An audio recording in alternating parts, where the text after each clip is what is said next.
Nakikita ng mga tao ang ngiti. Nakikita nila ang mga sinturon.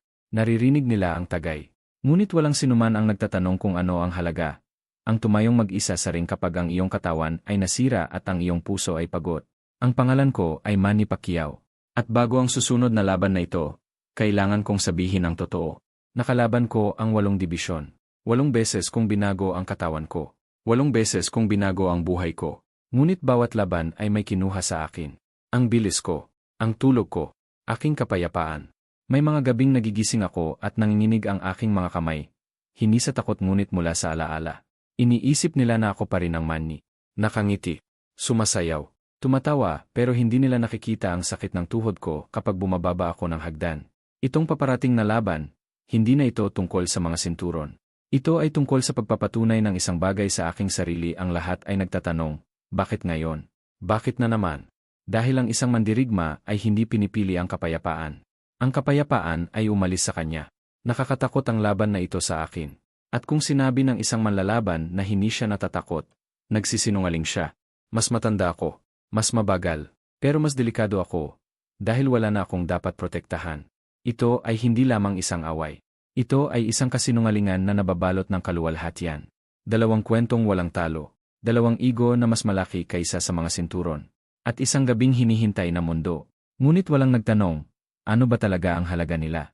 Bago tumunog ang kampana, parehong dumudugo na ang dalawa, hindi lang sa labas sa isang tabi, isang batang lalaki na lumaking gutom, lumalaban para mabuhay.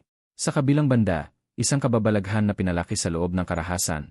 Sinanay na hindi kailanman matatalo. Manny Pacquiao. Floyd Mayweather. Same ring, iba't ibang demonyo. Manny, pagtatapat. Sinasabi ng mga tao na lumalaban ako sa aking puso. Pero hindi nila alam, ilang beses gustong tumigil ng puso ko. Hindi ako natakot kay Floyd. Natatakot akong mabigo ang aking mga tao. Bago ang laban na iyon, sira na ang katawan ko. Nasugatan ang balika. Mga pangpawala ng sakit, at katahimikan.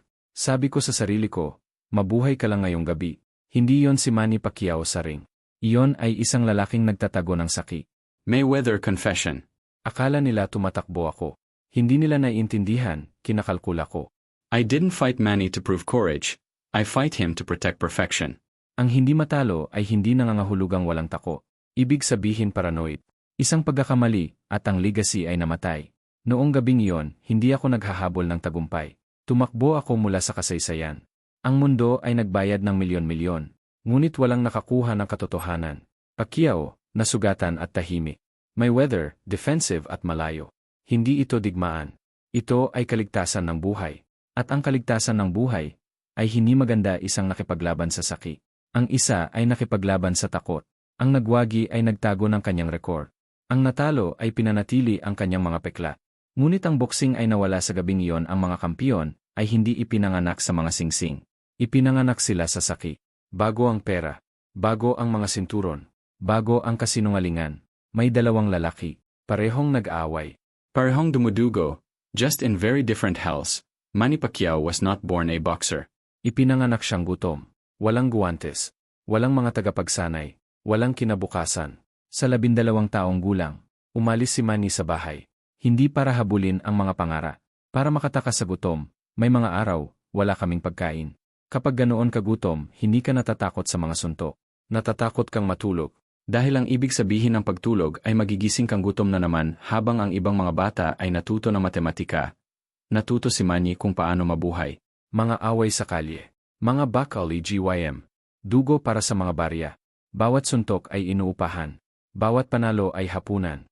Sa 16, naging profesional si Manny. Hindi dahil handa na siya, kundi dahil walang pinipili ang buhay. Nakipag-away siya sa mas malalaking lalaki, mas malakas na lalaki, mga lalaking natawa sa laki niya. At patuloy na dumating si Manny. Hindi dahil siya ay walang tako. Dahil ang pagbabalik ay mas malala. Si Floyd Mayweather ay ipinanganak sa boxing. Ngunit ang boxing ay hindi pag-ibig. Ito ay control. Ang kanyang ama ay nagsanay ng mga mandirigma. Ang kanyang mga tiyuhin ay lumaban. Ang karahasan ay nanirahan sa kanyang bahay. At gayon din ang takot. Iniisip ng mga tao na naging madali ako. Hindi nila nakita ang mga gabi, ang hiyawan, ang mga ilaw ng pulis. Sa aking bahay, mabilis kang natuto ng isang bagay. Protektahan ang iyong sarili habang tumakbo si Manny mula sa gutom. Tumakbo si Floyd mula sa kaguluhan. Naging kanlungan niya ang GYM. Depensa ang naging relihiyon niya. Huwag tamaan. Win, never lose. Hindi habol ni Floyd ang kadakilaan. Tinatakasan niya ang kahinaan. Bawat kapintasan ay kinatatakutan niya. Bawat pagkakamali ay nagmumulto sa kanya. Kaya na perpekto niya ang distansya. Taming. Kontrolin. Dahil ang ibig sabihin ng kontrol ay kaligtasan. Lumaban si Manny na parang bagyo. Dahil ang mga bagyo ay hindi nagpaplano. Lumaban si Floyd na parang siruhano.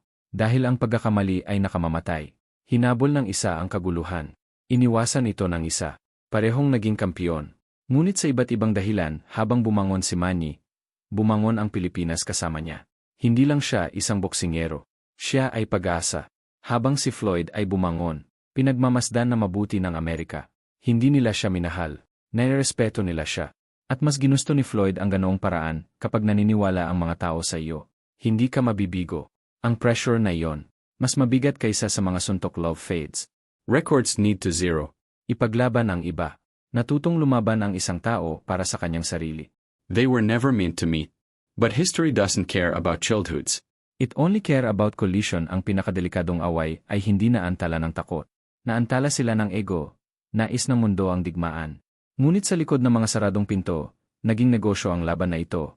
At hindi dumudugo ang negosyo. Akala ng mga fans ay teknikal ang pagkaantala, mga kontrata, pagsubok, paghati-hati ng pera.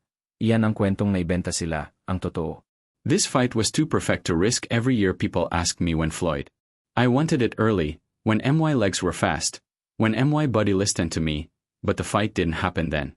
Dahil teaming ay hindi kailanman tungkol sa pagiging patas. Hindi lang manlalaban si Mayweather. Siya ay isang tatak na undefeated mint value. Ang pagkawala ay nangangahulugan ng pagbagsak. Kaya mahalaga ang orasan. Kuya Pacquiao, mas mabagal na reaksyon. Mas maraming pinsala ang naipon. Hindi ito pag-iwas. Ito ay pagkalkula. Sabi ng mga tao na takot ako. Maliit na tawa. Ang mga natatakot na mandirigma ay hindi nagre-retiro ng hindi natatalo. Wala akong utang na libangan sa sinuman. Utang ko sa sarili ko ang proteksyon. Bakit lalabanan ang bagyo kung kaya mong hintayin na bumagal ang ulan?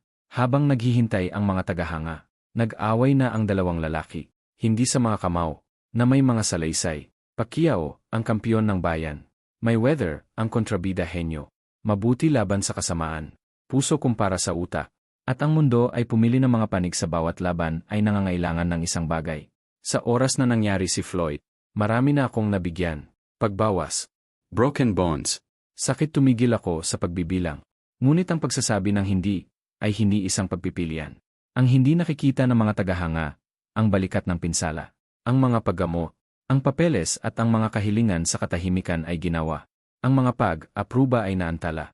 Ang mga patakaran ay naging mga pader. At pinasok ni Manny ang pinakamalaking labanan ng kanyang buhay. Mas mababa sa buong sinabi ko ang aking sarili. Magdamag lang ay hindi laging malakas ang mga kampiyon. Sila ay matigas ang ulo. Isang pagkatalo, iyon lang ang naalala ng kasaysayan. Hindi nila naalala ang konteksto. Naalala nila ang mga numero, 50, 0. Iyan ang immortalidad. Hindi kailangan ni Lloyd ng digmaan. Kailangan niya ng kaligtasan.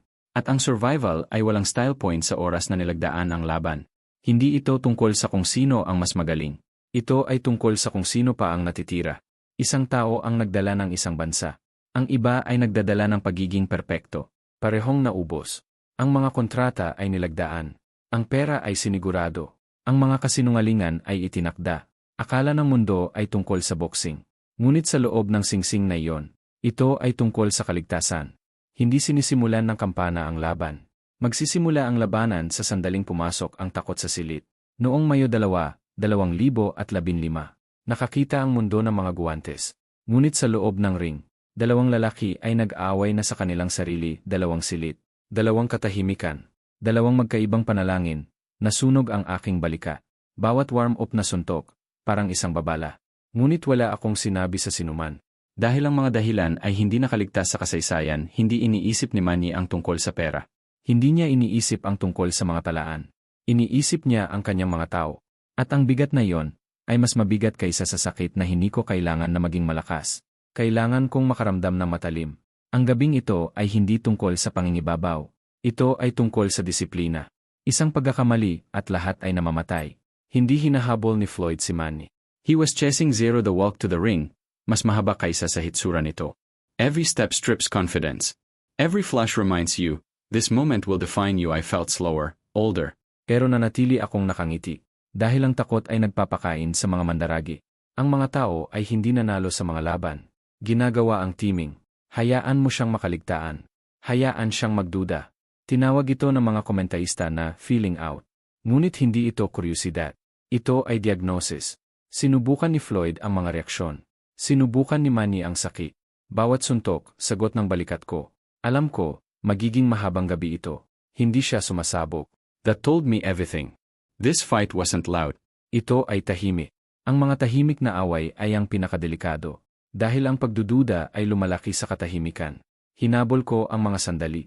Hindi pagkakataon. Iyan ang ginagawa ng mga nasugatang mandirigma. Umaasa sila. Hindi ko sinubukang saktan siya. Sinubukan kong burahin siya. Kunin ang kanyang ritmo. Kunin ang kanyang tiwala. Then let time do the rest. Hinintay ng mga fans ang bagyo. Ang pagsabog, hindi ito dumating. Dahil ang mga bagyo ay nangangailangan ng kalayaan. At si Manny ay nakikipaglaban sa mga tanikala. Gusto kong pumunta. Sa pag-atoke. Pero sabi ng katawan ko hindi. Mas masakit yun kaysa mawala. Hindi nagdiwang si Floyd sa loob ng kanyang kalkulado. Bawat clinch. Bawat hakbang pabali. Dahil nananalo ang kaligtasan, naramdaman kong humihina siya. Iyan ay kapag hindi ka naghahabol. Isara mo ang pinto. Nang tumunog ang kampana, walang sigaw ng digmaan. Relief lang. Isang tao ang nagpoprotekta sa kanyang pamana. Pinoprotektahan ng isa ang kanyang dignidad. Alam ko, hindi ko ipinakita ang aking makakaya. Ngunit ipinakita ko ang aking katotohanan. Hindi malakas ang pakiramdam ng pagkapanalo. Parang walang laman. Dahil ang pagiging perpekto ay malungko. Naiskor ito ng mga hurado. Itinala ito ng kasaysayan. Pero may kulang. Hindi knockout. Hindi drama. Katapatan. Ang ilang mga labanan ay nagtatapos sa isang kampana. Ang iba ay umaalingaw-ngaw magpakailanman. Umuwi ang karamihan. Nakapatay ang mga ilaw. Nagpalit ng kamay ang pera. Ngunit sa loob ng dalawang lalaki, nagsisimula pa lang ang laban. Pagkatapos ng laban, nagkaroon ng mga panayam. Nakangiti, maingat na piniling mga salita. Ngunit ang katotohanan ay hindi nabubuhay sa mga mikropono. Namumuhay ito sa katahimikan. Nang gabing iyon, hindi ako makatulog. Hindi dahil natalo ako. Ngunit dahil alam ko, hindi nakuha ng mga tao ang laban na nararapat sa kanila. Pakiramdam ko ay nabigo ako sa kanila. Hindi nawalan ng desisyon si Manny. Nawalan siya ng kontrol sa kwento. Ang mga pinsala ay inihayag sa ibang pagkakataon. Huli na. Sa boxing, teaming ayawa. Nanalo si Floyd. Opisyal. Sa pananalapi. Sa kasaysayan. Ngunit ang tagumpay ay hindi parang kagalakan. Iniisip ng mga tao na makukumpleto ka ng pagkapanalo. Hindi ito. Pinoprotektahan ka nito. At ang proteksyon ay hindi kaligayahan. Iniwan ni Floyd ang ring na walang talo. Ngunit mas nakahiwalay kaysa dati. Minamahal ng mga numero. Tanong ng mga puso. Hindi lang nanood ng away ang mga fans. Namuhunan sila ng paniniwala. At hindi na ibalik ang paniniwala. Sumabog ang social media. Overrated. Boring, rigged. Ngunit ang galit ay hindi tungkol sa mga round. Ito ay tungkol sa mga inaasahan. Naiintindihan ko ang galit nila. Nagbayad sila. Naghintay sila. Mas karapat dapat sila. Opsyonal ang libangan. Sa pilitan ang pagkapanalo. Ang pamana ay isang mapanganib na bagay. Pinipilit nito ang mga lalaki na magsinungaling. Sa iba. At sa kanilang sarili. Ang pamana ni Pacquiao ay puso. Ang pamana ni Mayweather ay pagiging perpekto. Parehong mga kulungan. Kung nangyari ang laban kanina, baka magbago ang kwento. Ngunit ang boxing ay hindi nagbibigay ng pangalawang timeline. Hindi nagtatanong ang mga tao kung masaya ba ako. Tinatanong nila kung hindi ako natalo. Iyan ang nagsasabi sa iyo ng lahat. Makalipas ang mga taon, huminga pa rin ang tanong, sino ba talaga ang nanalo? Sumagot ang mga hukom sa isang paraan. Ang kasaysayan ay nananatiling undecided. Larawan, 2 alamat, 1 gabi, walang rematch, walang pagsasara. Aral lang, hindi lahat ng perpektong laban ay sinadya upang maging perpekto kapag natanggal ang mga guwantes. Wala nang mapagtataguan, walang judges, no cameras, no crowd, only the truth. 2 lalaki ang dapat pakisamahan. Ang oras ay malupit sa mga manlalaban. Kailangan ng bilis. Kailangan ng kapangyarihan. Ngunit ang pinakamasama sa lahat, kailangan ng mga dahilan. Lumipas ang mga taon. Nagpalit ng mga kamay ang mga sinturon. Ngunit ang gabing iyon ay hindi umalis. Nireply ko sa isip ko ang laban na iyon. Hindi ikot-ikot. Ngunit sandali sa bawat sandali. Tinatanong ko ang aking sarili. Ibinigay ko ba ang lahat? Ibinigay ko ang naiwan ko. Natatalo, ito ay pinaniwalaan ang mundo, iyon ang aking makakaya na ipinaglaban ko ang aking mga tao, para sa aking bansa, para sa aking pananampalataya, at kahit na sa pagkatalo, lumabas ako ng buo sa loob, mas mahalaga iyon kaysa sa mga record. Sabi nila nanalo ako, tama sila, pero ang panalo, may kapalit na walang pinag-usapan, ipinoprotektahan ko ang aking pamana, pero ang legacy ay hindi rin makapangyarihan. Undefihugged you accounts ibig sabihin, hindi mo alam kung sino ka talaga, hindi ako. Lumaban para mahalin, nakipaglaban ako para maging ligtas, at ang kaligtasan, ay hindi kalayaan, nagtatalo pa rin ang mga tagahanga ng boxing, nasusunog ang mga forum, nag-aaway ang mga opinyon. Ngunit hindi ito tungkol sa mga scorecard. Natalo si Pacquiao sa laban, nanalo si Mayweather sa gabi, ngunit ang legacy, ay iba ang hinuhusgahan, ang isang tao ay binigay ang kanyang puso, isang lalaki ang nagbigay ng kanyang puso. Lakas ng loob, isa para sa kontrol, hindi rin mali. Parehong binayaran ang presyo. Ang laban na ito ay nagturo sa amin ng isang bagay na brutal. Ang kadakilaan ay hindi isang bagay. Minsan ito ay katapangan. Minsan ito ay kaligtasan. At kung minsan ito ay pag-alam kung lumipas na ang sandali. Ako ay payapa. Ako ay kumpleto. Ang kampana ay tumunog ng isang beses. Ang kasaysayan ay hindi nakikinig magpakailanman.